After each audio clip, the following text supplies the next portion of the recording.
Thank you all for coming. This is the second Gnosis Ethereum Meetup. Well, I think this time actually we have more people than seats. Last time was the opposite, so it's a great problem to have. The first time actually it takes place in our own office. So this year is the, we call it like the full node Lisbon office. It's run by Gnosis and Mintbase. And yeah, I think we will start hosting more meetups here going forward.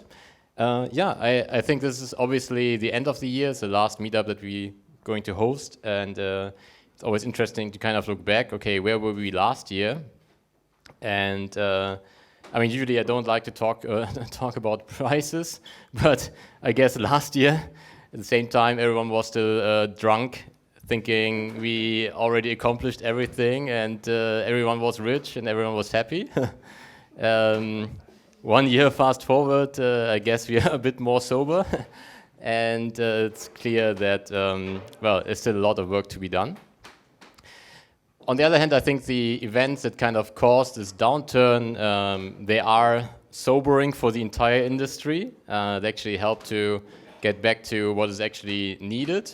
And I think they are also a very big opportunity for us. I think what has been failing, what has been causing this downturn are mostly events around centralized entities where you're basically trusting a few people in order to run a successful business. And it turned out that you should rather not trust those entities and that we have to replace them with something that is actually trustless and that can actually live up to the values that should be relevant for this industry.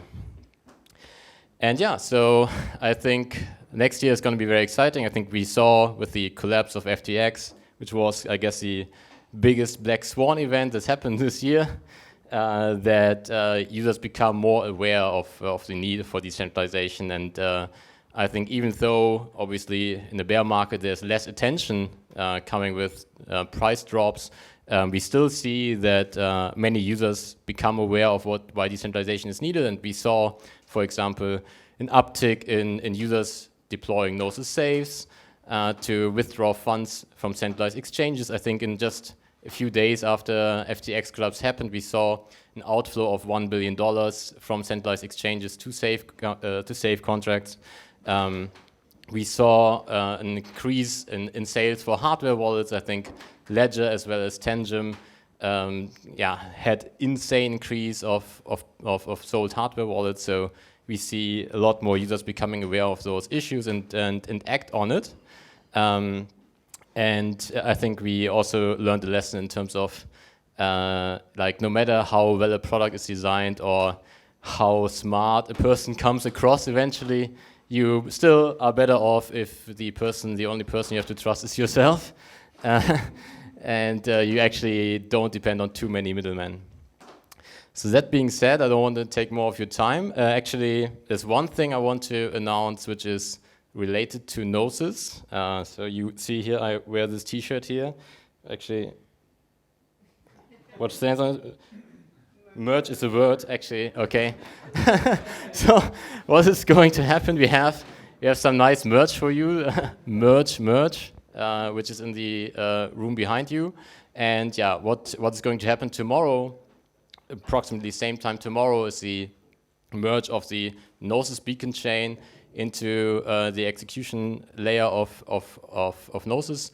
And this event is something that we've been working on for the last 6-7 months. And it's a very exciting moment because as soon as the merge has been successfully completed, Gnosis chain becomes one of the most decentralized networks. Arguably, it will be the third most decentralized network after Bitcoin and Ethereum, not only in terms of number of validators which are validating the network, but also in terms of number of individuals and companies running nodes to validate the network. And again, like some people asked, like, why is decentralization so important?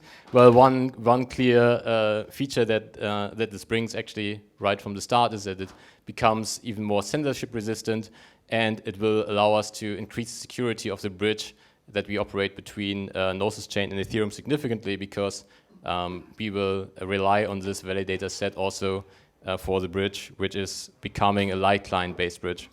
So this is something very exciting. It's actually the only other network that is operating on top of the technology that has been built for Ethereum. So it's the only other beacon chain that is relevant. And this is actually also a very important differentiation factor. If you look at the last EIP, which will allow to increase data availability on Ethereum for layer 2s, this is actually an EIP which is coupled to the beacon chain of Ethereum, and well, actually, at that point, EVM just being EVM compatible is not the the only important factor, but actually being beacon chain compatible. So that will be actually a very important differentiate factor for everyone who wants to operate on top. Enough talk about Gnosis chain. Let's fingers crossed for the merge tomorrow.